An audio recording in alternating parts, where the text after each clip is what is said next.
মই নাগাওঁ। আজি আমি কথা পাতিম সেই ছবিখনৰ বিষয়ে, যিখন কেৱল এখন ছবি নহয়, ই হৈছে অসমীয়া সংগীত আৰু সংস্কৃতিৰ কিংবদন্তি শিল্পী জুবিন দাৰ অন্তিম উপহাৰ।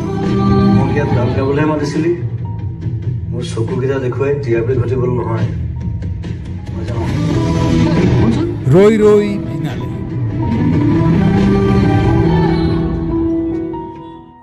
ৰৈ ৰৈ বিনালে হৈছে জুবিনদাৰ অন্তিম ছবি। জুবিনদাৰ আকস্মিক বিয়োগৰ পিছত মুক্তি পোৱা এই ছবিখনে সমগ্ৰ অসমীয়াক অৰ্থাৎ অসমবাসীক এক শোকাকুল আৱেগেৰে বান্ধি ৰাখিছে। এই ছবিখনৰ কাহিনী, ইয়াৰ গভীৰ অৰ্থ আৰু জুবিনদাৰ চৰিত্ৰটোক লৈ আজি আমি বিশদভাৱে আলোচনা কৰিম। শেষলৈকে চাই থাকিব, কাৰণ এই ছবিখন কেৱল চকুৰে দেখাৰ বাবে নহয়, ই হৈছে হৃদয়ৰ গভীৰতাৰে অনুভৱ কৰাৰ বাবেহে। ৰৈ ৰৈ বিনালে এই শব্দ দুটাৰ অৰ্থ হৈছে বিৰতি লৈ লৈ কান্দি থকা, অৰ্থাৎ দুখেৰে বিননি কৰি থকা। এই নামটোৱে ছবিখনৰ দুখ আৰু আশাৰ মিশ্ৰিত যাত্ৰাক প্ৰতিফলন কৰে। ছবিখনত মুখ্য চৰিত্ৰত আছে ৰাহুল অৰ্থাৎ ৰাউল। এই চৰিত্ৰটোত অভিনয় কৰিছে আমাৰ মৰমৰ জুবিন দাই, যি এজন দৃষ্টিহীন শিল্পী।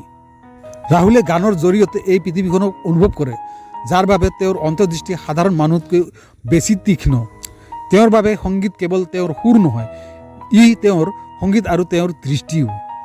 এইখিনিতে আপোনালোকক মই জনাই থওঁ যে ময়ো এজন শিল্পী, ময়ো গীত লিখি ভাল পাওঁ, গীত শুনি ভাল পাওঁ আৰু গীত বনায়ো ভাল পাওঁ। সেয়েহে মই এই চেনেলটোৰ জৰিয়তে আপোনালোকৰ কাৰণে হিন্দীতেই হওক বা অসমীয়াতেই হওক বা বাংলা ভাষাতেই হওক, ভালেকেইটা মই গীত বনাই ইতিমধ্যে আপলোড কৰি ৰাখিছোঁ। আপোনালোকে এই ভিডিঅ'টো চোৱাৰ পিছত নিশ্চয় সেই গীতবোৰো চাবলৈ পাব। যি কি নহওক, এইবাৰ আগবাঢ়ো আমাৰ আজিৰ মূল বিষয়টো লৈ, ৰৈ ৰৈ বিনালে। এই চিনেমাখনত ৰাহুল এজন অত্যন্ত আত্মবিশ্বাসী আৰু স্বাভিমানী শিল্পী।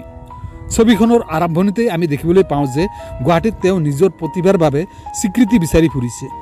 তেওঁ অন্ধ বুলি সহানুভূতি বা টিআৰপিৰ আহিলা হ'ব নিবিচাৰে।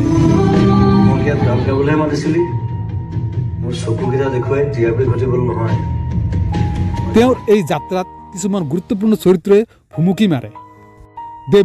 দেবু এজন সহানুভূতিশীল লজ মালিক, যিয়ে ৰাহুলক আশ্ৰয় আৰু সহায় দিয়ে।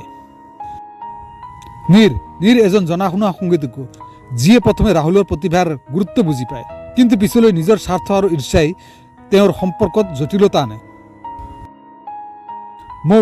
মৌ হ'ল এগৰাকী মেনেজমেণ্ট কোম্পানীৰ CEO, যাৰ ৰাহুলৰ প্ৰতি থকা পেছাদাৰী আগ্ৰহ লাহে লাহে প্ৰেমত পৰিণত হয়। এই ছবিখনত ৰাহুলৰ সংগ্ৰাম, তেওঁৰ প্ৰেম আৰু সংগীতৰ যাত্ৰাত হোৱা শোষণৰ কাহিনী দেখুওৱা হৈছে। কিন্তু আটাইতকৈ গুৰুত্বপূৰ্ণ বিষয়টো হ'ল সাগৰ। ৰাহুলে সাগৰৰ বিশালতা আৰু শান্তি অনুভৱ কৰিব বিচাৰে। এই সাগৰৰ প্ৰতি থকা তেওঁৰ আকৰ্ষণ আৰু সাগৰৰ ওচৰলৈ যোৱাৰ সপোনটোৱেই ছবিখনক এক গভীৰ আৰু মৰ্মান্তিক যাত্ৰা প্ৰদান কৰে। এই ছবিখনক কেৱল এখন ৰোমান্টিক মিউজিকেল ড্ৰামা বুলি ক'লে ভুল হ'ব। ই হৈছে জুবিনদাৰ নিজ জীৱন, চিন্তা আৰু আদৰ্শৰ প্ৰতিচ্ছবি। এই ছবিখনৰ কেইটামান পইণ্টক মই ভাগ কৰি লৈছোঁ, যেনেকৈ সংগীত আৰু অন্ধত্ব অৰ্থাৎ মিউজিক আৰু ব্লাইণ্ডনেছ।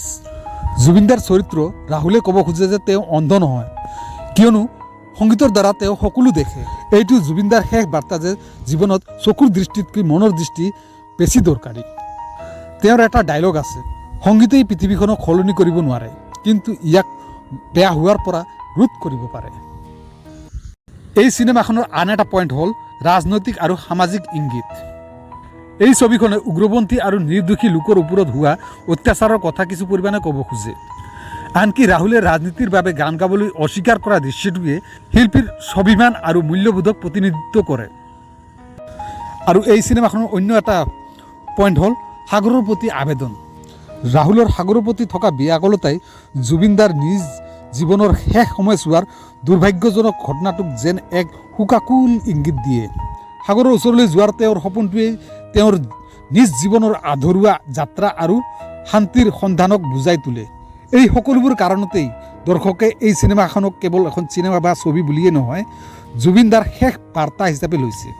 হলত হোৱা আৱেগিক পৰিৱেশ, মানুহৰ চকুপানী আৰু জুবিনদাৰ প্ৰতি থকা অতুলনীয় মৰমেই এই ছবিখনৰ প্ৰকৃত সফলতা। অৱশেষত মই এইটোৱেই ক'ব খোজোঁ যে ৰৈ ৰৈ বিনালে এখন নিখুঁত অৰ্থাৎ পাৰফেক্ট চিনেমা নহ'বও পাৰে, কিন্তু ই অসমীয়া চিনেমা উদ্যোগৰ এক মাইলষ্টোন। এই ছবিখনে প্ৰমাণ কৰি দেখুৱালে যে জুবিনদাৰ দৰে এজন শিল্পীৰ বাবে তেওঁৰ অনুৰাগীৰ মৰম কিমান গভীৰ। আপুনি যদি এজন জুবিন অনুৰাগী হৈ থাকে তেন্তে এই চিনেমাখন নিশ্চয় চাব লাগে। ইয়াৰ প্ৰতিটো সুৰ, প্ৰতিটো সংলাপ জুবিনদাৰ হৃদয়ৰ স্পন্দন। এই চিনেমাখনৰ প্ৰতি আপোনাৰ মতামত কি? ছবিখন চাই আপোনাৰ কেনেকুৱা লাগিল কমেণ্টত মোক নিশ্চয় জনাব। আৰু যদি এই ভিডিঅ'টো চাই ভাল পালে তেন্তে লাইক আৰু চেনেলটোক ছাবস্ক্ৰাইব কৰিবলৈ নাপাহৰিব।